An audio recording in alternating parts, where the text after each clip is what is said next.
So the majority of the 34 years that I taught in the Lakeland School District, Lakeland was at the top of the pack for the state of Idaho.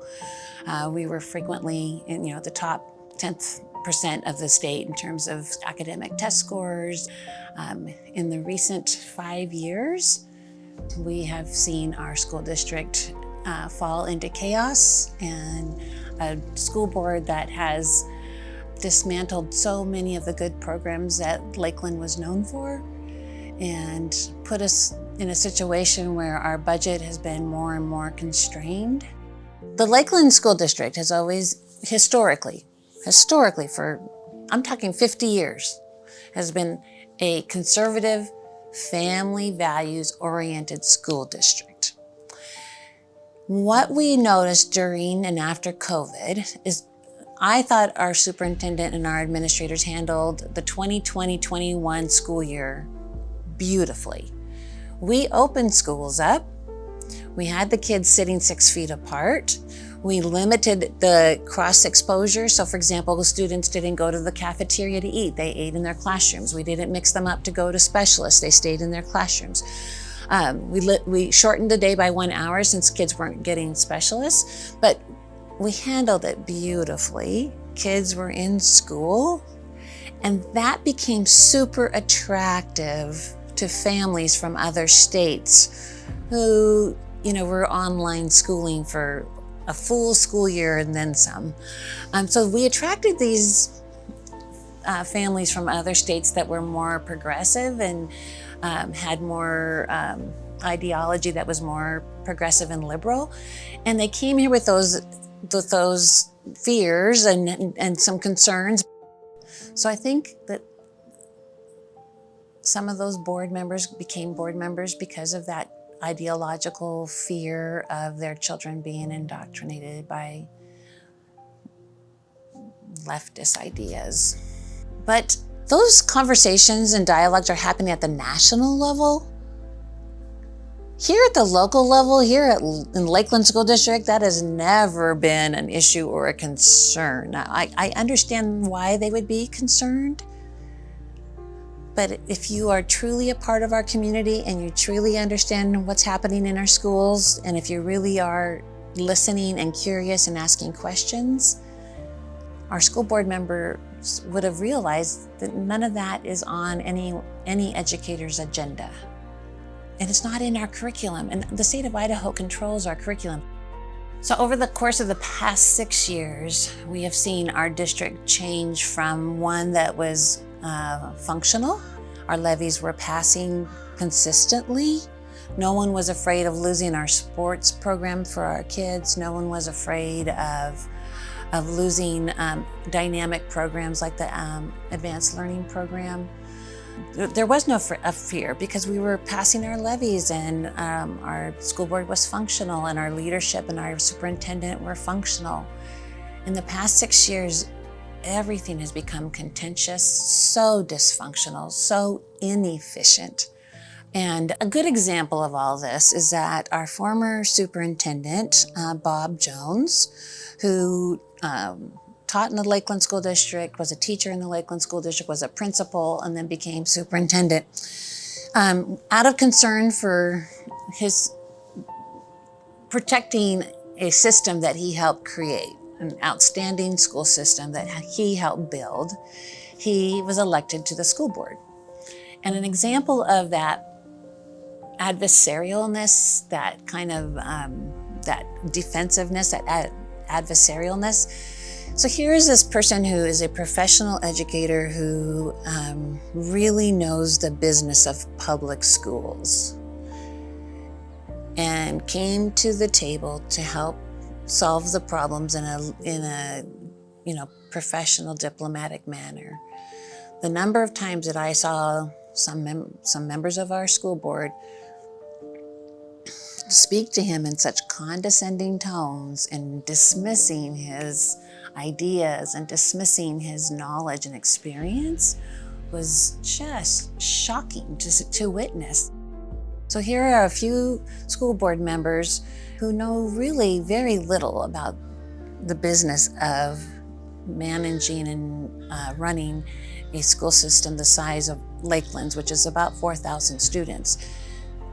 Very little experience. As a matter of fact, or at least two of them, I think homeschooled. One of them for sure homeschooled their children all their entire schooling. And I'm not against homeschooling, that is 100% okay. But to go from the homeschooling system to think you have experience in how to run a school system of 4,000 is not the same. It's apples and oranges, because a classroom teacher in a public school system, we have to accept children of all kinds, all types, all needs. You know, we don't get to control who comes up to our school doors, and they come with huge varying needs. Where the homeschooling family, you know, they understand who they're serving and their children and what their needs are. The public school system has to serve a gamut of students and their needs, and it's complicated, and it's so complicated to meet the needs of so many various children. And to think that you can be a homeschooling parent who thinks they understand education and apply that to the public school system is really almost impossible. They've asked for parent feedback in survey after survey, and they still do not do what the parents asked for in the survey. So that's very confusing. It's very confusing to parents. Our school board members say they are acting in the best interest of their constituents and protecting their taxpayer dollars. But in light of recent events, that does not seem apparent that they're protecting taxpayer dollars. Last June, they hired a new superintendent. It would be the third superintendent in 4 years, which was very rare in the Lakeland School District prior to this board to have so many superintendents. Superintendents typically last 7 to 20 years. So they hired a superintendent in June, Rusty Taylor, and in March they put him on paid leave because they didn't agree with him. They hired him. They should have trusted him to do the job. He did nothing illegal or egregious. They cannot fire him because he did nothing illegal or egregious. They had to put him on paid leave and finish out the terms of his contract, which he had a 2-year contract, and the remainder of it was about $200,000.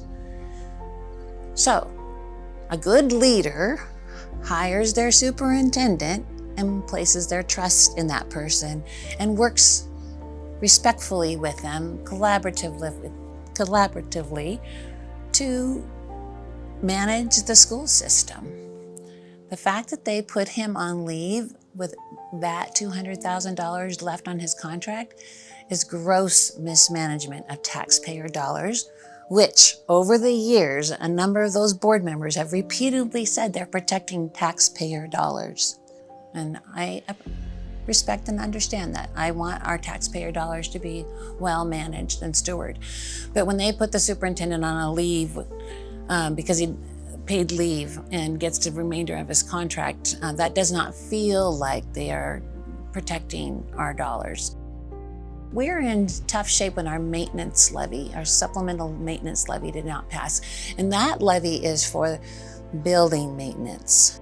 So it did not pass. We did not feel like we had great support from the school board for that levy, and could be very disastrous for our school district. So a group of retired teachers and administrators called for the school board members to resign after the maintenance levy did not pass in May. So it was read to the school board, a letter signed by retired teachers and administrators, staff members, for them to step down for mismanagement of our schools, and none of them resigned. Therefore, our group said, well, okay, you're not going to resign for your poor management. We are going to attempt a recall. So we are now collecting signatures to recall 4 of the 5 school board members to put that recall on the November ballot.